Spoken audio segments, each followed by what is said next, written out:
श्रीमद्वाल्मीकि रामायण अरण्य कांड अध्याय 18।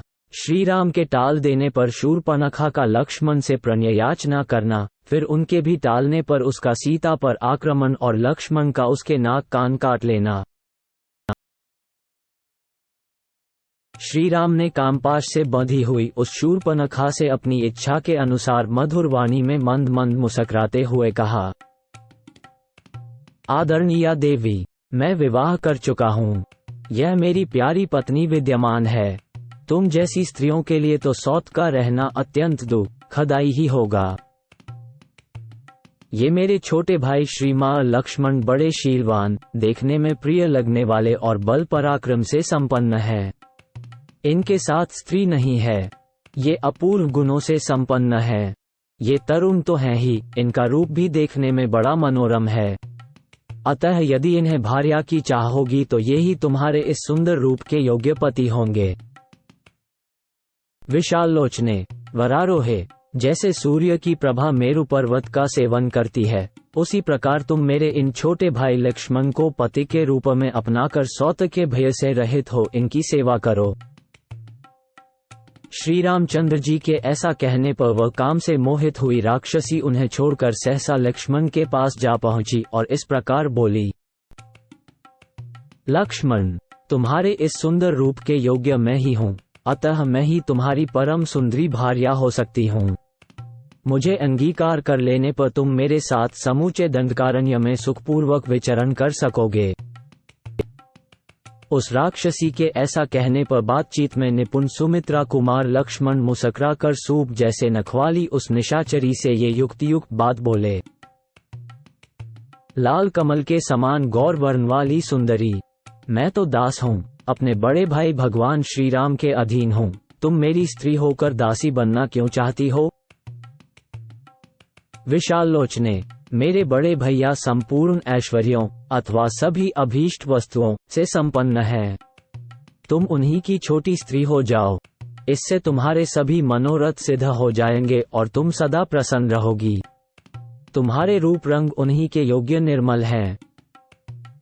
कुरूप, ओछी, विकृत, ध से हुए पेटवाली और वृद्धा भार्या को त्याग कर ये तुम्हें ही सादर ग्रहण करेंगे।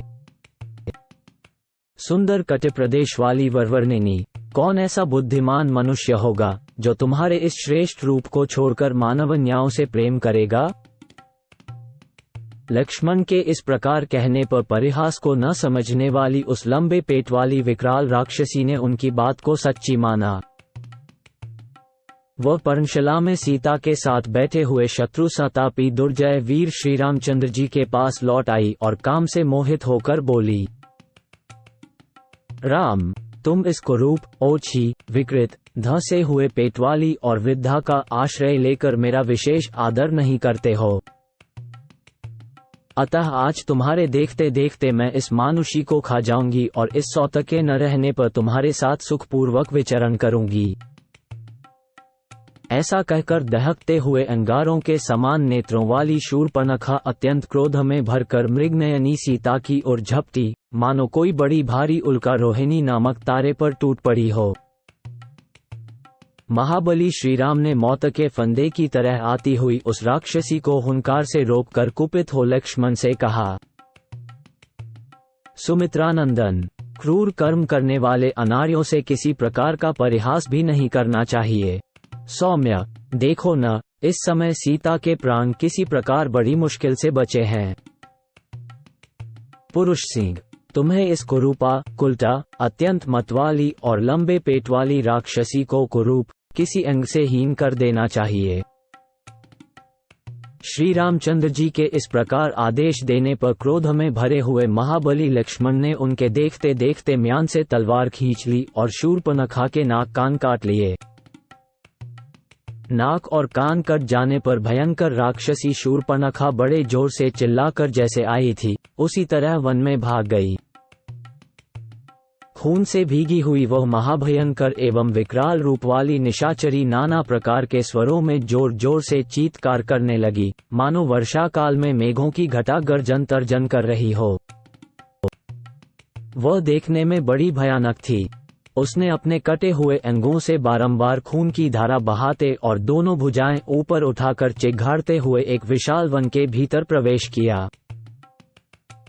लक्ष्मण के द्वारा कुरूप की गई शूर्पणखा वहां से भागकर राक्षस समूह से घिरे हुए भयंकर तेज वाले जनस्थान निवासी भ्राता खर के पास गई और जैसे आकाश से बिजली गिरती है उसी प्रकार वह पृथ्वी पर गिर पड़ी। खर की वह बहन रक्त से नहा गई थी और भय तथा मोह से अचेत सी हो रही थी। उसने वन में सीता और लक्ष्मण के साथ श्री रामचंद्र जी के आने और अपने कुरूप किए जाने का सारा वृतांत खर से कह सुनाया।